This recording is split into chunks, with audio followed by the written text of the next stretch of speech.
Bonjour, je suis Dr Anna Chaptal, directrice de l'École des affaires publiques et communautaires. Et je suis Hannah Sharafati-Sangane, étudiante à l'école. Et bienvenue à la Grande Histoire d'une Petite École.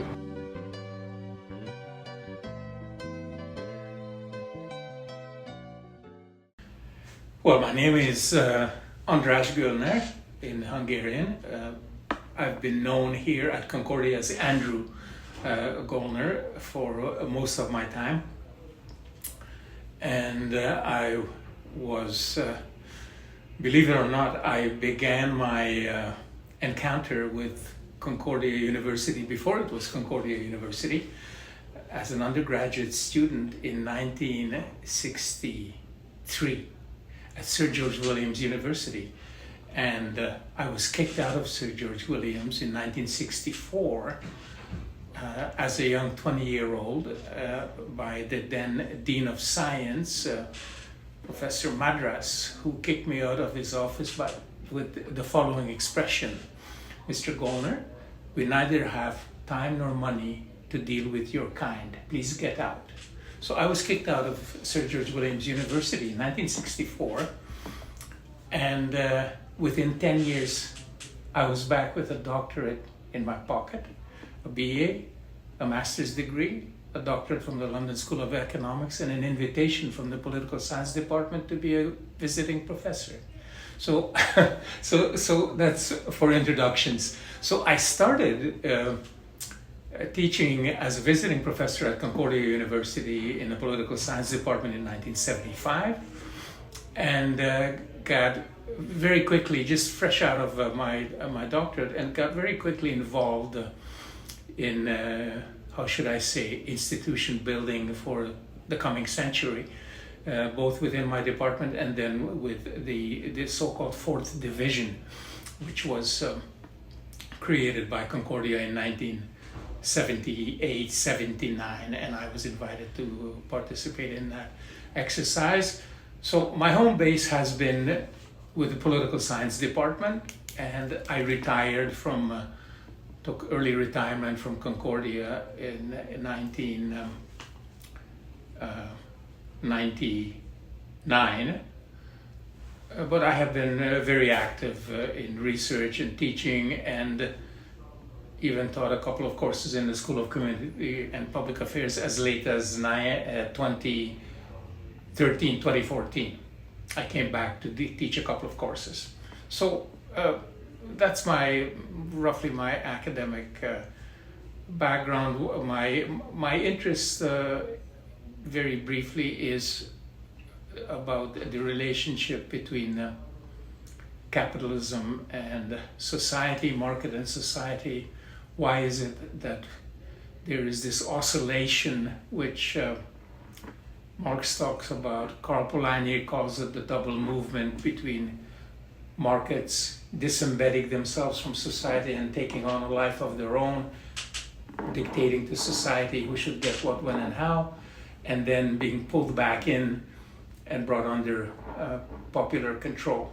So that has been my lifetime curiosity. What are the forces that operate behind that, and how is that force field affected by changes in technology, especially communications? How language affects this movement, how we are swayed through language use, to be Trumpians or Harrisians, if we can use the current example, elections coming up in the United States in a couple of weeks. So basically, to put an end to my introduction, I'm, if I can say so humbly, a product of the so-called Budapest School of Political Economy, which dates back to the beginning of the 20th century, to the so-called linguistic turn introduced by Wittgenstein, amongst others, in Vienna, and the emergence of the revolution in the neurosciences, in cognitive sciences, which started looking at other things other than purely economic forces as agents of history, and looking at how other factors should be looked at if we want to find some explanations for human behavior and alter the human condition in a direction that will be less cataclysmic than it had been ever since the start of the agricultural revolution and the rise of empires. So that's my introduction. Okay, I hope that's enough. That is incredible. You have such a complex background. It's very interesting. Well, I'm glad And it's interesting to you. I am shocked that, like, the way it all started, getting kicked out of Sir George William University. Yes, that's a shocking start to the whole thing, and my return. But a strong one at that. It was quite a strong return. And then Yes. you returned to Concordia and founded this. Well, I returned, and I was hired on a tenure track position. First, I came to Concordia at the invitation of Concordia, which was by then amalgamated between Sir George Williams, the institution that kicked me out because they didn't like me and I wasn't performing up to standards for reasons we don't need to get into now. But Sir George Williams and Loyola were the founding institutions of Concordia University. Once they merged, and after I finished my doctoral studies at the London School of Economics, Concordia invited me. I worked for a year at Carleton University, and then Concordia University invited me into the political science department as a visiting prof, which then developed into an application for a tenure track opening, which came up, and I was hired on a tenure track position in 1977, and I got down to work. These were very exciting times. We should get to the history of the school imminently, but these were exciting times.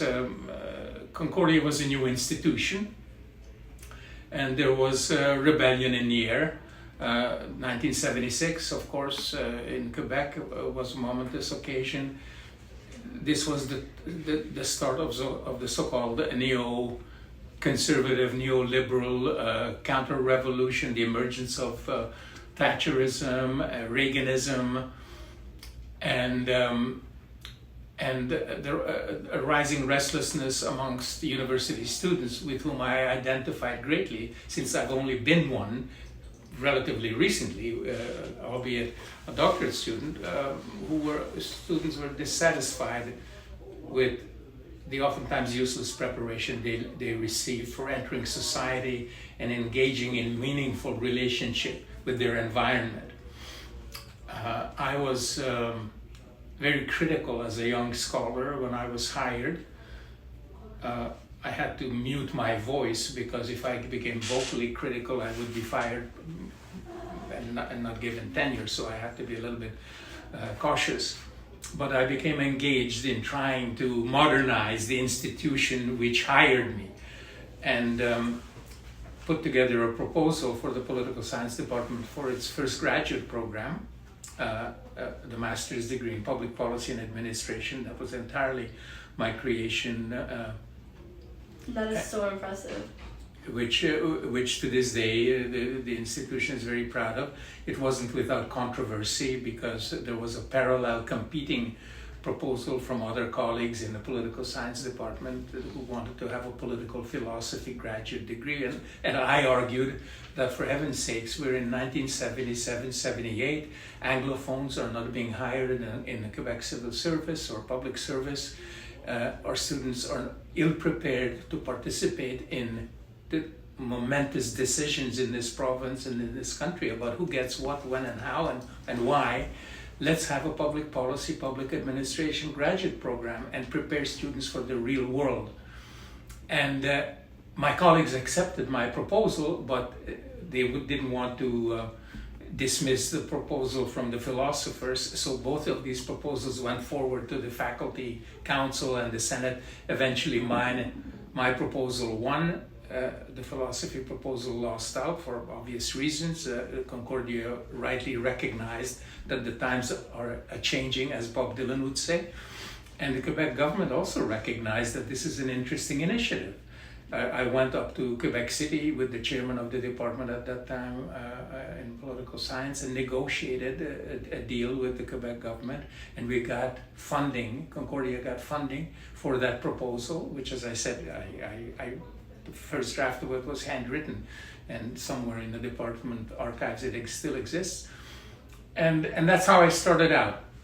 But then, after that initiative got off the ground, there was another opportunity.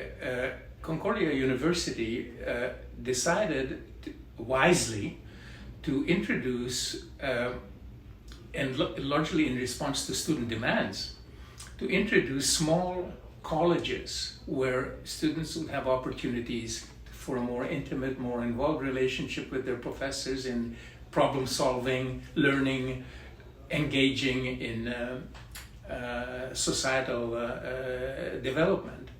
And the head of that initiative was a man called Robert Wall. I think he was the vice rector or vice chancellor or something.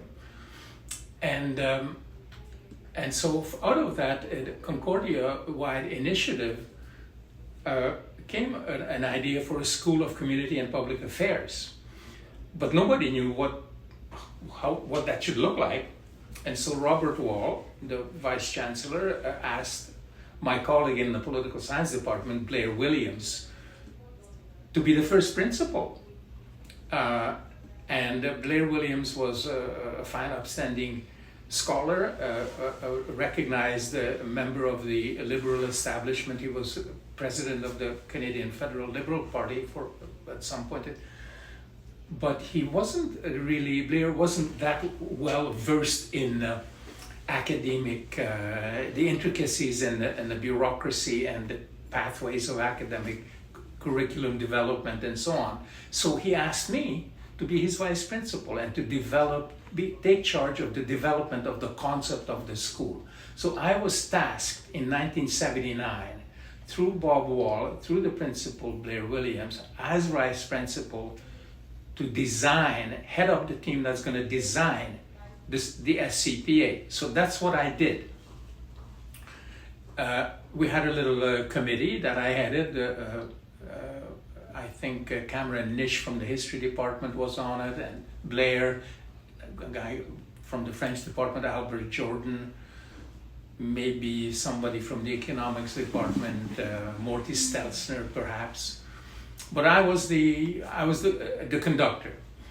Now we were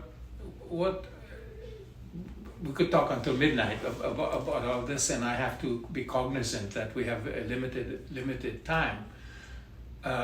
You see, the school began very much in response to student unrest and a recognition by a few people within the administration that there has to be some new initiatives, new way of dealing with how education confronts social change.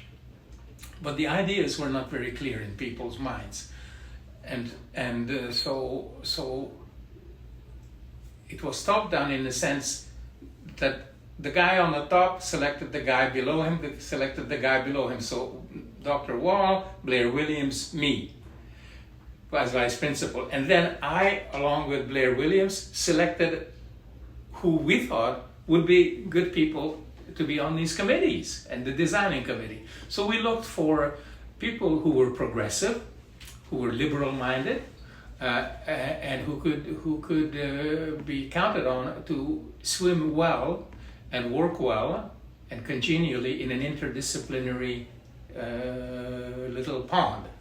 So that's how we selected the people. Hubert Gendron was involved in this, and my great and good late friend Gail Valaskakis, who then at some point became the dean here at Concordia University. She played a prominent role, and I remember her very fondly.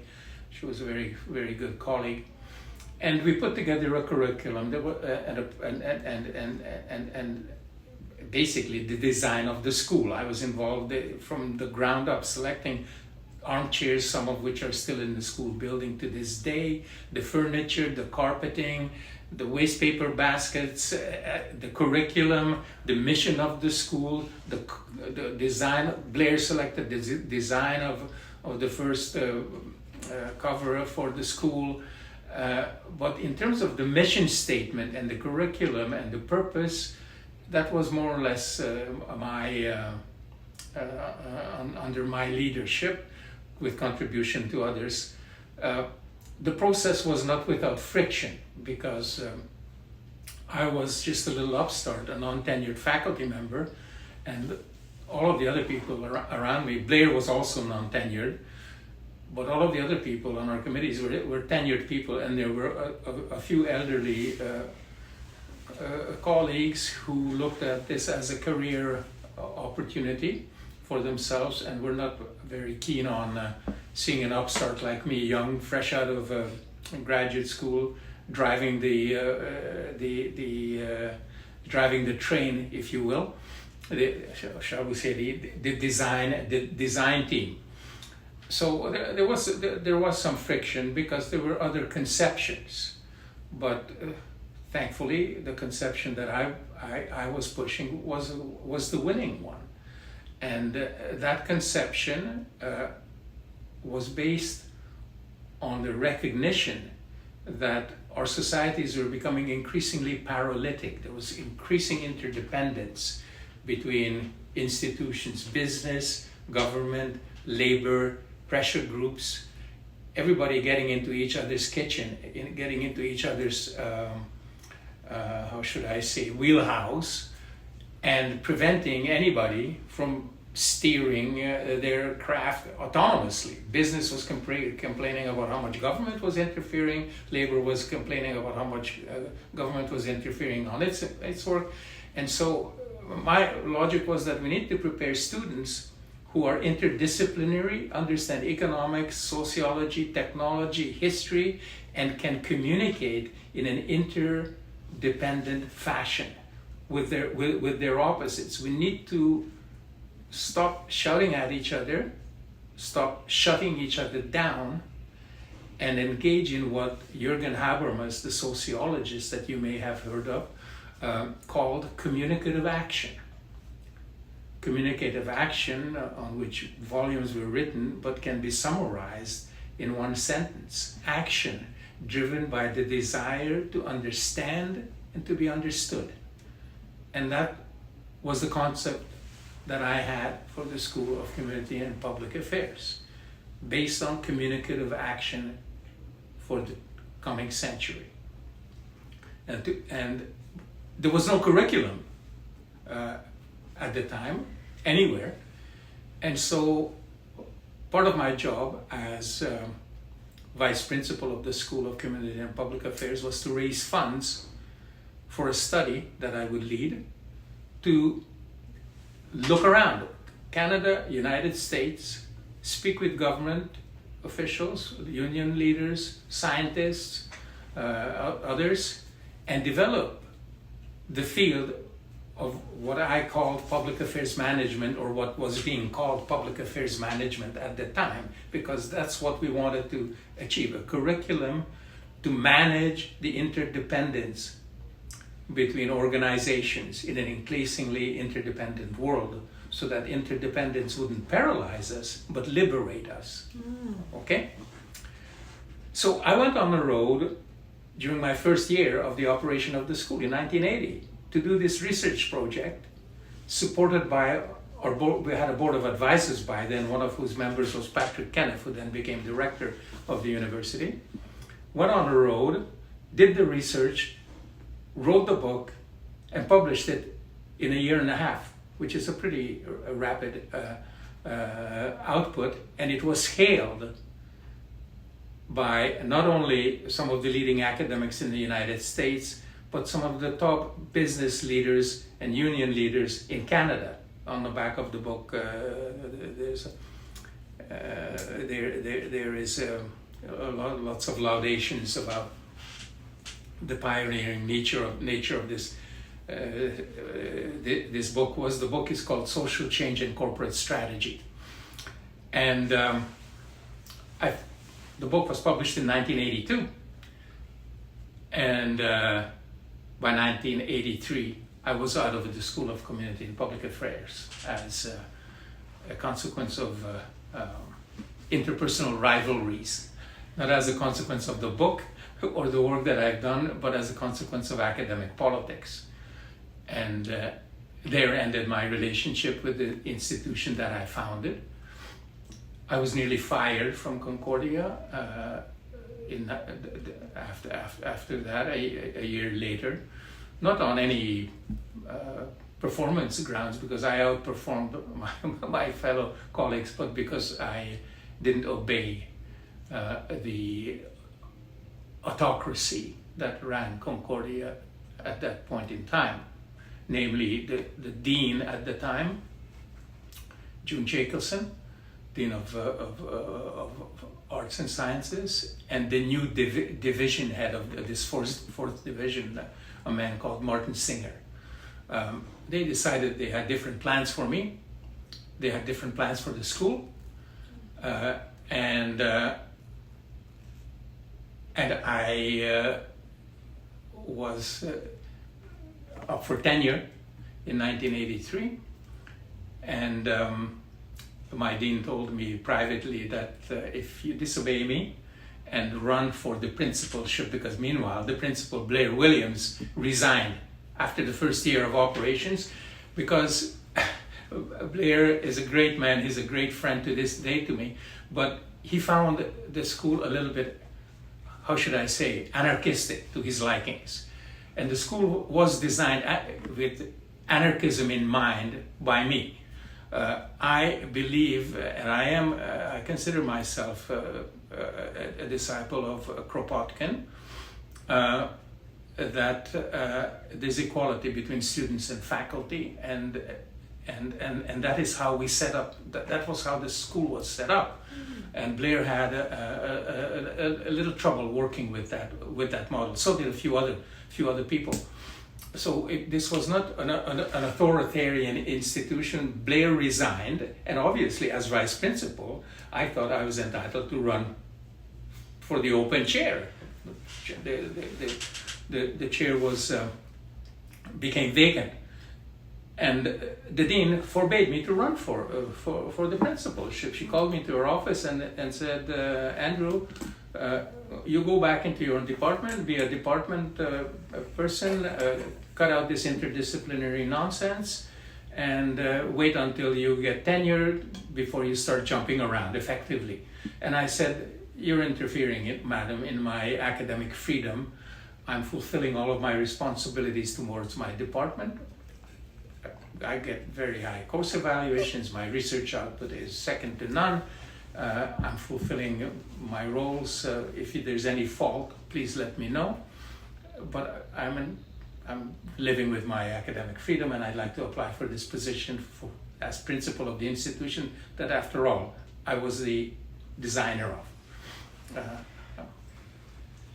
She said, well, wait till you see what happens when you come up for tenure. And when I came up for tenure, my department supported me 100%, full unanimous vote in her committee, unanimous vote against. She stacked the committee, and I was denied tenure. And I was facing the same situation I faced as a 20-year-old when I was told to get the hell out of this institution that I came to as a young man.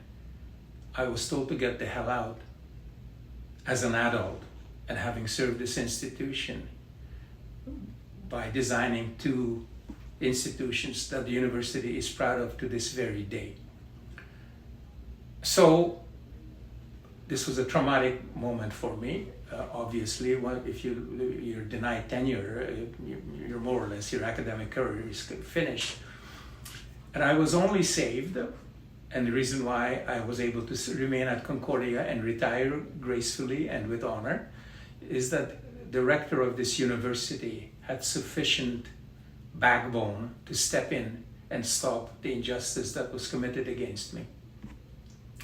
So the rector stepped in and said to the dean and the provost and all of the people who were out to get me because of not any fault, but because of the good service, that all of the evidence against me must be thrown out. I can renew my application, and I was then given tenure, and my security at Concordia was secure. But from that point on, I wasn't involved with the School of Community and Public Affairs anymore. I was persona non grata in the institutions that both of you have loved, have had such good time in, and I'm so happy that you are, because I had a little bit to do with it, but I didn't have anything to do with the school after 1983, other than coming back in 2014 to teach a couple of courses, based largely on that book that I wrote, based on the research in 1981 at the start of the school. All right, so this is a long wind up, okay? Incredible. That is mind-blowing. Yeah. So that's my story. Wow. I know a lot about the foundation of the school, but I know very little about its conduct, because for a while, even though some of my good friends were initially running it, they didn't want to end up in the same situation as me, so they kept me at arm's length. There's no need to mention names here. What I would have to say belongs into my autobiography, not into this interview. But after being told to get out of the school, I spent my time in the political science department and traveling the world. And then eventually I went to Eastern Europe for 20 years, to Hungary, in order to try out in that country the ideas that I developed on the basis that served the basis for the school's design. So I worked for 20 years in Hungary trying to develop this kind of communicative action between business, government, labor, community organizations, to create a democratic governance that would serve the people rather than serve the elites. And I ran into the same problem in Hungary as I did at Concordia. And I wasn't kicked out of Hungary. I had to escape from Hungary in 2010 because the then elected prime minister became very angry with me for suggesting the kind of approach that I suggested for Concordia University with the School of Community and Public Affairs in terms of how to educate and manage the interface between business and society and markets. To this day, I haven't been back to Hungary because it would be dangerous for me. Thankfully, I can go back into the School of Community and Public Affairs because especially Perry Kalsey likes me because he was one of my first students. He was in the first year of the operation of the school, or second year, I apologize. And Danielle Saleh, who was a principal of the school for many years and a colleague of mine in the political science department, he's also a good and close friend. And the school is no longer forbidden territory for me.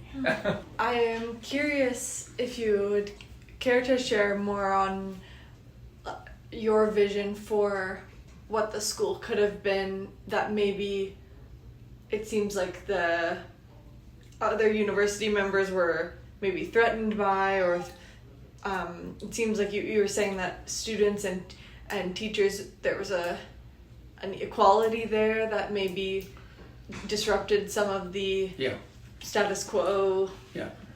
Well, one of the obvious tension was that we were engaged in institutional innovation. So interdisciplinary studies 50 years ago, half a century ago, was a danger zone.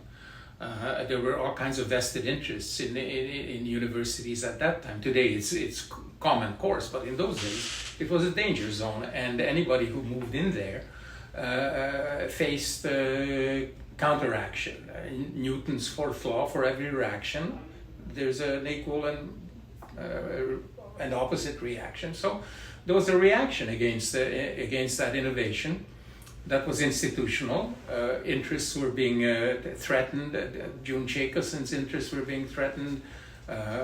Martin Singer's interests were being threatened by some of the things that we were doing. And then there were personal rivalries. There are always personal rivalries. Academic politics is notorious because the stakes are so small. I wrote a piece at that time. The world was going through a major shift in the late 70s and early 80s, and we as academics, I thought we're doing nothing but counting the cats in Zanzibar, and I wrote a piece with that title about how we're working ourselves into irrelevance, especially in the eyes of our students who can't get employment. Once they get out of the university, they have to be re-educated wherever they go, whether it's into a union, whether it's into a government department. They're inept. And basically they're inept because their professors are inept. The professors themselves don't speak the language of the real world. They speak the language of academia. They work on manufacturing expressions or phrases that no one can understand. This was proven scientifically by some excellent field research in physics of all places, where let's not get into it, we're going off the track. To answer your question, Rose, the School of Community and Public Affairs threatened the structures of this university initially, and some individuals specifically, and I irritated certain individuals who were authoritarian characters, such as June Jacobson was, who never published anything of noteworthy in her life, nor did the provo. I can't think of anything. I looked at what they published in comparison to what I published at the time as an untenured faculty, and I didn't find anything anything to note. I was an irritant to them because I was disobedient. I didn't bow and scrape, and stood up for my ideas, and I was unafraid. So they tried to scare me, and I didn't bend. And fortunately, it was reckless of me. I had already a small family, young children, 2-3 years old, two of them, 2 little boys, and if I was out in the street, I would have had help to pay for. It was very stressful for me personally this time, but I had one man in the name of Professor O'Brien, the rector, who stepped in, and things sometimes break or fall on the intervention of one person, and that person, who I didn't know from a hole in the ground, other than that he's the rector. I never met him, I never spoke to him. I didn't send him messages, come help me. He looked at the files, he looked at the documents, and he recognized that this was a kangaroo court created for me because I'm a man who speaks his mind, and not because I'm a bad scholar or a bad teacher, but because I threatened the establishment. Okay. Thank you. I have to say that, first of all, your story is very impressive. Second of all, I have read parts of the book that you mentioned. Oh, you did? wrote, which I found very interesting. Yeah. Hannah, wow. As soon as you said it, I was shocked, which I find very interesting. But I want to go ahead and say that at least in my opinion, I feel like the School of Community and Public Affairs has kept, to a certain extent, that same energy, where we have the reputation of being the ones that are not always liked by the faculty, and we take pride in that, honestly. Yes. So I want to just say that I think that the vision you did have for it did stay to a little. Yeah, it stuck. I think I agree with you, Hannah. And I want to say unequivocally that everything that I have said up to this point is not to disparage the school after my departure. and I want to again emphasize that I know very little about how the school evolved after my departure. I wasn't privy to the discussions and other than seeing signs of enthusiasm from students. For years, I've met graduates of the school who were as enthusiastic as the two of you are back, within a year of me being out of there, and I was very happy. So there's no bitterness in my recollection, and I'm very happy that the school has continued and continues to this very day to provide a good home, a good learning environment for students. And happy to know that the initial imperative, the initial impulse that we had stayed. And I know some of the people who are involved with the school very well, like Danielle, like Margie Mandel, like Perry, who are true to that vision, who stay true to that vision. They each of them, of course, do things maybe in a different, they emphasize a different slice of this pie, or some different ingredients on the pie. I might be partial to pepperoni and they might be partial to anchovy, but it's the same pie that we're talking about, okay? So I am very proud of what the school has done and where it has come in 45 years. And what it shows that that the idea has withstood the test of time, that we did the right thing. Now, that the kind of curriculum design that I had in mind with that book, Social Change and Corporate Strategy, has not played such a significant element in the stream of consciousness in that enterprise, I could really care less. People create their environments out of their own free will and free efforts. And the school has created an environment that is meaningful and special and results-oriented for its students and for its faculty, and I applaud them. I'm not, I'm here to praise the school rather than to denigrate it. So I want to be very, very sure of that. Just because I had a rocky, I had a very rocky start. The only reason why I told this story is to answer the question that would come to anybody's mind. How come the person who was at the launch, at the genesis, disappeared off the map after the first couple of years? It's the same question one poses about what happened to Trotsky after the Bolshevik Revolution. There's Trotsky in 2020 in St. Petersburg, standing next to Lenin at the start of the Second International, the Second Congress of the Third International. Sorry about these numbers. and after Stalin comes to power, he's erased from the history books. So I was also erased from the history books, but Trotsky never denied the significance and relevance of the Russian Revolution, and I do not denigrate or deny the importance of the rise of the School of Community and Public Affairs. It strikes me that you put a lot on the line for the vision you had for what could be possible. Yeah. I put a lot. Let's put it this way. I put a lot into it, but at that time, when you're 50 years younger than I am now, you have a lot of energy, and especially if you love what you're doing. And I was very, very enthusiastic about what I was doing. It was great fun. I had a lot of fun doing it.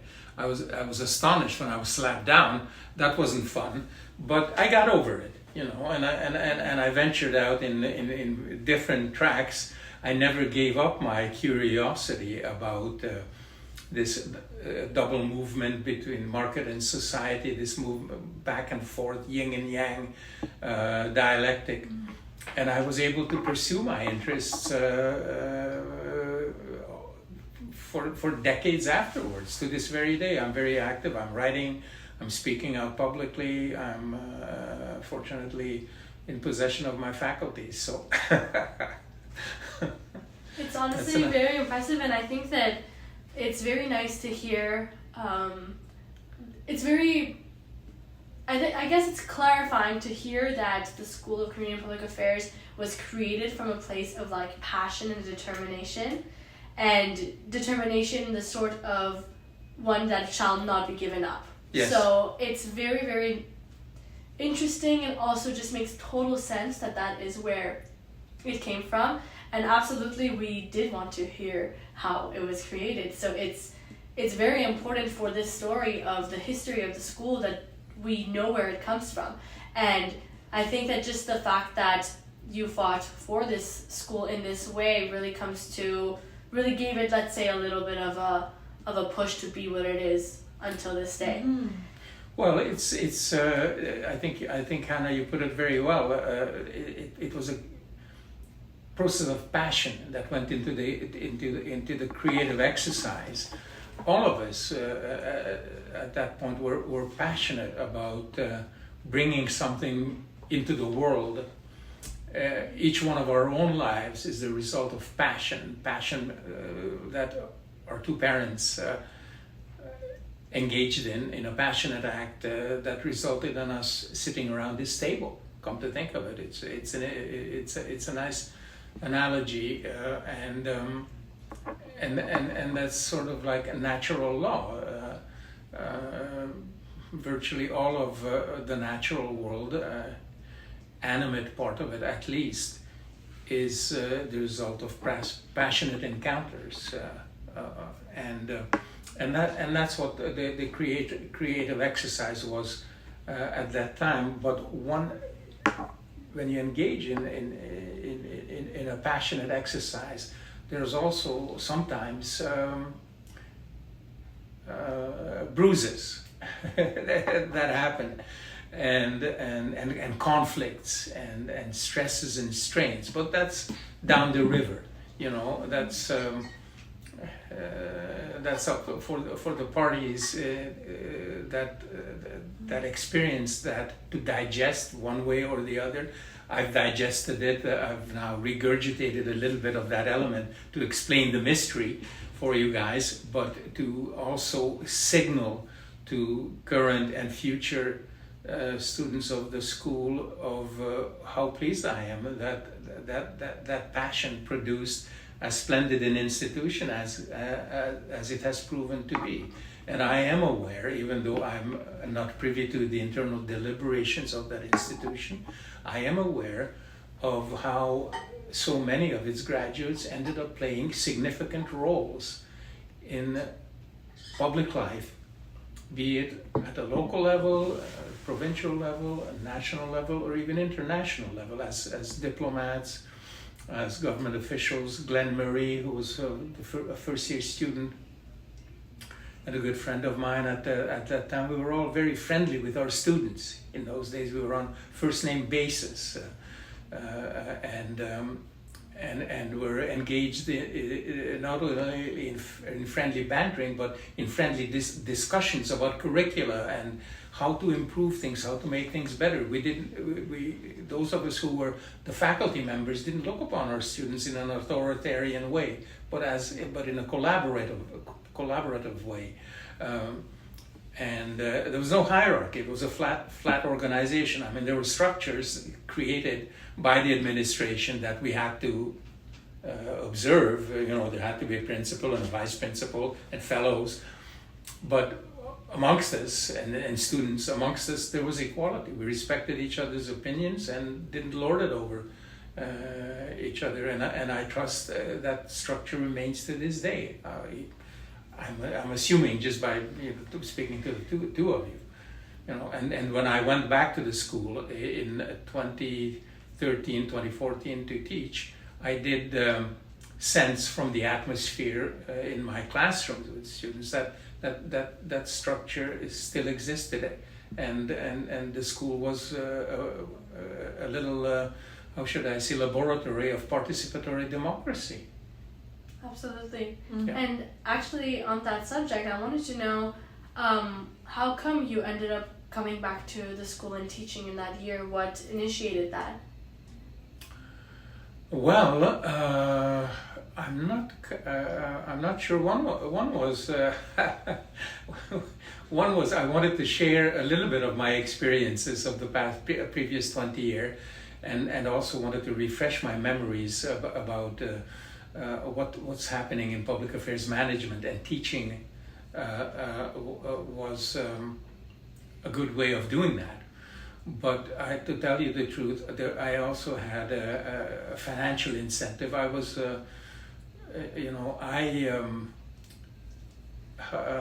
chose the path of frugality. Okay, in my life, I earned quite considerable amounts of money, but I gave my money away over time to foundations and charitable causes, and I preferred to live at the minimum life standard, at the poverty level. That's where I live to this very day, by choice. And I was scratching it a little bit. I was falling a little bit below, so I needed to also to augment my income a bit during those years.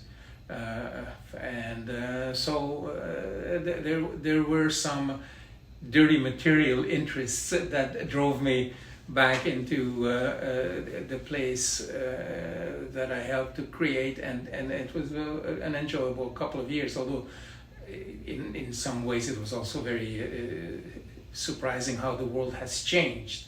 The academic environment has changed since the last time I was teaching at Concordia. I'm curious how you make sense of the point in history we find ourselves in today, and how you might see the school as positioned to be, as you mentioned earlier, an agent of history, or I guess what kind of role do you see possible with an institution like the SCPA? Well, I have to be careful how I respond, Rose, because I'm not that familiar with the program elements now at the school, but I am familiar that certain elements were retained, such as the internship. I think it's still present. Which I was the first internship director of the school, as not only as vice principal but internship director, and set up that system in 1980. I mean 1980. Where are we? And that internship is a very powerful and cognitive device, and I'm very pleased that your advisory board now consists of people who are not only prominent in the environment, but are also former graduates. It's a very good innovation.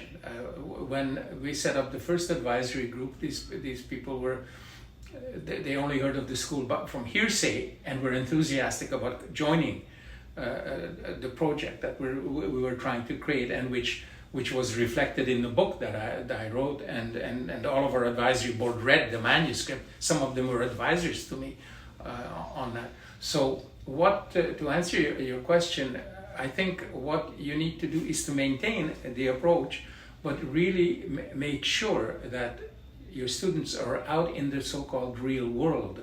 They are engaged in the players who are pulling and pushing against each other, trying to be understood and to understand, engaged in the communicative action, which I spoke of earlier, that your students are plugged into that circuitry. And if you're plugged into that circuitry, and if your curricula, your teachers can accurately reflect in an interdisciplinary way the realities of that world in terms of scholarly material and encourage you to participate in society, to be active players, to engage in your communities at whatever level, whether it's the running of the school, this university, or the running of the school, the running of the municipal or organizations or what have you, then there's going to be relevance. It's relevance. It's relevant to the here and now, and cognizance of the interdependent nature of our world. That our world is not a bunch of little islands disconnected from each other, but an interdependent, tightly knit fiber. Einstein and Heisenberg, the physicists, had great ideas on this, that we're all connected, and we need to understand how those connections work. It's very important to figure out how the connections work so that we pull together to produce better resolutions than to produce resolutions that are going to sink the good ship lollipop, as the saying goes. Because right now, things are pulling apart. I mean, as you just take a good look at what's happening in the United States. You have completely alternate visions of what should be done, and a billionaire, how should I say, congenital liar has managed to line up behind him 80% of America's working class, which is phenomenal. One should be frightened out of one's mind to recognize that this is possible. And the way he had done that is by use of language. Donald Trump's language use, which is highly scientific, and we can't get into the discussion of that right now, but it is not impromptu, it's not jazz, it's not, what's the word in jazz? It's not improvisation. There's a science behind it, and if either of you are interested in it, you can read a 2-volume book which was published in 1975, The Structure of Magic, that will explain it to you. He has found access to those two works and learned the tricks of how to get people to do backflips by just snapping your finger like that. It's language use. Habermas talks about this. A lot of other people talk about this. Something that the School of Community and Public Affairs might take a look at and reveal to students is, for example, language use under the label of neuro-linguistic programming, because that's what Donald Trump uses. Neuro-linguistic programming, which helps you to get what you want out of people, out of millions, hundreds of millions, if need be, even though it might be fully against their interests. I mean, the reason why there's no money in the United States for welfare, for healthcare, for education, for the elderly, for the poor, for the marginalized, there's no money, is because Donald Trump, with the support of those people, has given most of the money away to his billionaire friends. He introduced the biggest tax cuts to the people who least need it, the 1%, and emptied the treasury so that there's nothing left over to anybody. So the American school system, the health system, everything is floundering, and people are upset with government, with Joe Biden and the Democrats, and they are unable to recognize that it's Donald Trump who's waving this stick by fooling them through language use. He calls himself a wealth creator. Absolutely. Anyways, I mean, that's we're veering off the topic. But I mean, it's all very interesting. Yeah. We love this kind of stuff. So, as for the school itself, I think that what I would just like to know, and I think that you've told us actually a lot, and you honestly explained everything without me even having to answer questions, which is my favorite kind of interview, to be honest, because you really said it like a story. But I do want to know about your experience of teaching those students those years, and whether those students to you seem to have the kind of values that you had hoped for in the beginning.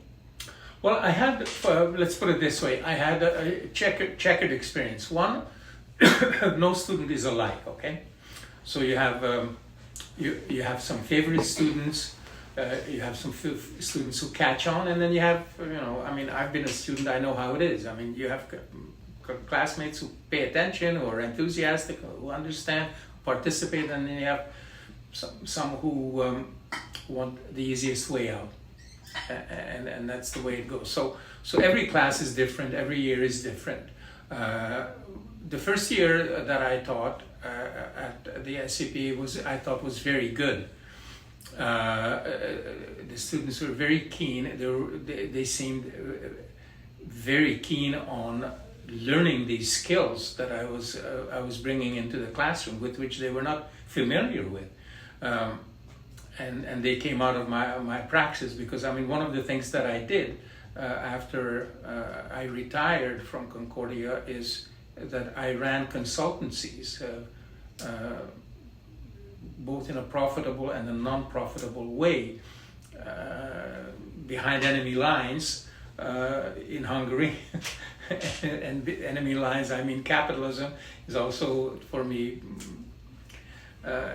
trying to veer things in that direction. So the first year students, I think that was 2013, were very good and very excited, and things went very well. I was a little bit rusty because I was out of the classroom, and things were happening in my own life that were somewhat how should I say, distractive. Let's put it that way, and not get into the details. But that was a good year. The second year also started off very well, but ended up in a little off base, I suppose. Very good students again. I was always struck both years about the quality of the students. Very good. They were very engaged in discussions and good critical responses, and with very few exceptions, willing to do the work. One of the things that struck me when I came back to the classroom was that the tolerance of stress by students, the tolerance of workload by students, was far less in 2013 than when I was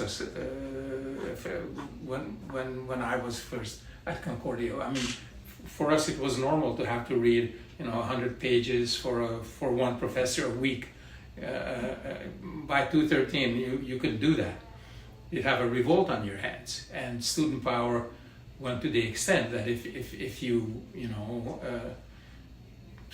did more, if you applied a little bit more stress, you'd hear from your chairman, what did you do, and blah blah blah. There's a new relationship now between students and academic institutions, brought on by economic necessities. Administrations look upon students as clients. They're paying clients, and they have to be treated as such. And if the client is unhappy, the university is not going to do well, and so you have to toe the line. So I was a little bit surprised of this clientist bent on the part of some of my students. And to summarize, every year, and this is what I have done during my 30-40 years of teaching, I hand out a course outline. You all know professors hand out course outlines, and they say there's going to be a midterm test, there's going to be this requirement, course requirements, how many essays, or whatever. So on my course requirement for that year, there was a final exam, a written final exam, everything we discussed at the beginning of the course. And I am very cognizant of students' worries about preparing for exams. So what I always do is I prepare a study guide in my courses. I put together 60 or so questions, of which I'm going to say 6 questions will be definitely on the final exam. Study these questions. If you study these questions, answers, prepare yourself, and I give out these questions at least a month in advance, you are going to be really well prepared. So I really prepare my students.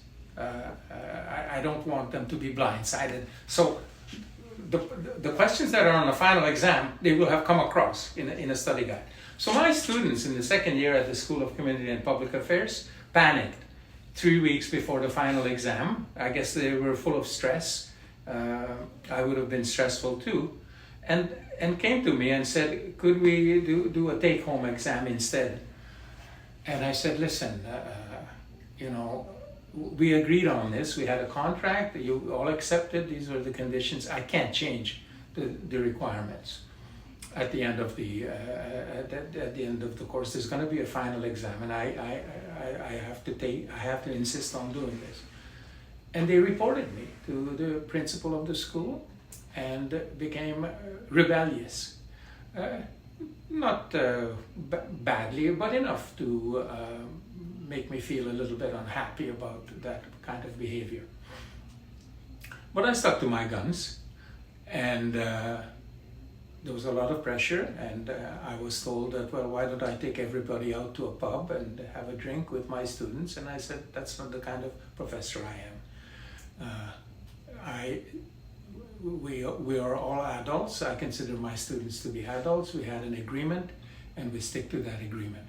So the final exam was held, and I didn't bend, but that wasn't a good experience for me, and it wasn't a good experience for some of my students of 214, and I didn't come back for 215. I did not want to face a similar experience, but by and large, I had a very good experience with the students of the school. I marveled at their how should I say, innovativeness and participatory zeal, and I chalk up this little last hiccup in 214 to stress on their part, because they were worried. I mean, grades are so important now in the life of a student. You come to blows over a B plus or a B. I pity my colleagues who face that now from the student body, because everybody is looking for GPA averages so that they can get into graduate school, so they can get a PhD, and so they can find themselves unemployed afterwards. I know how it goes. It's very true, but definitely I can see that happening in the SCPA. I don't think we have any take-home exams, but in-person exams. It's a very special part of the SCPA, because in the political science department we have in-person exams. Yeah. So it's two different worlds. Yeah. Honestly, I think that I have all the information that I need and that I wanted to have. Do you have any last questions? No last questions. My only comment that I thought you might find interesting is just that now Concordia really prides itself on its interdisciplinary study. So Indeed. It's also cool to see that the Indeed. SCPA at some point it was unaccepted. Yeah. At some point it was unaccepted, and at some point it was threatening to people. Absolutely. Because let's put it this way: it's very hard to land an academic position. You need to be cognizant of the economics and existential circumstances that you are in. One of my middle son has a PhD from McGill, and he can't get an academic job for the life of him. We're generating doctorates by the hundreds, by the thousands, and maybe 2 or 3 or a handful will find a job, and that should be at some point addressed as well. Why are we doing this? And we're doing it because of momentum, because that's the only way we can, keep the institution alive. Absolutely. But what you said, Rose, is very true. Interdisciplinarity is not only vital to the survival of the planet in terms of knowledge to manage. But is important at the university, and the universities are doing a lot of things right. They're also doing some things wrong, and there's this struggle between right and wrong. I don't mean in a political sense, left and right, but doing things right the right way and doing things the wrong way. And momentum is pushing it or pulling, depending on where you're coming from or where you're at. Absolutely, I totally agree, and I think that this has been very enlightening, and it's very interesting to hear not just the roots of the school, but all of these different opinions about academia, and not opinions, but these different facts about academia. Yes. And it's very interesting because it's not something that we usually talk about. It's always we don't get your talk. master's degree, get your PhD, get good grades, and then Yes. what? But that was everything I honestly wanted to know. If you want to leave us with any last messages, we would be happy to listen. Well, the last message I would love to leave with you and with those who are responsible for this project, which I think is a very important project, and I congratulate remotely Anna Scheftel, who I think is the originator of this. But this is a great initiative, and I wish her success. I've only met her once briefly on the street. We haven't had a face-to-face conversation, but I wish my best to the successful completion of this project, and I wish to celebrate the school's 45th anniversary. I'm very happy that it has come this far.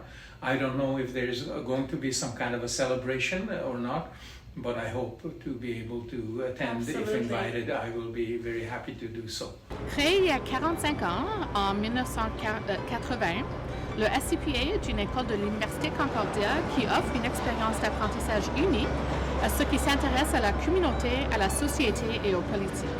Nos programmes sont basés sur l'engagement communautaire et l'apprentissage par l'expérience et ont donné lieu à de précieuses amitiés et au dévouement et à la passion.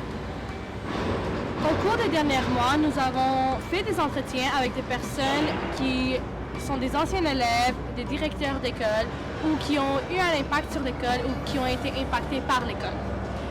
Ces entretiens ont été réalisés dans l'espoir d'entendre ces souvenirs directement de la bouche des personnes qui l'ont vécu. Nous vous remercions de vous être joints à nous. Nous espérons que ces vidéos vous montrent à quel point le SCPA est un lieu unique et exceptionnel.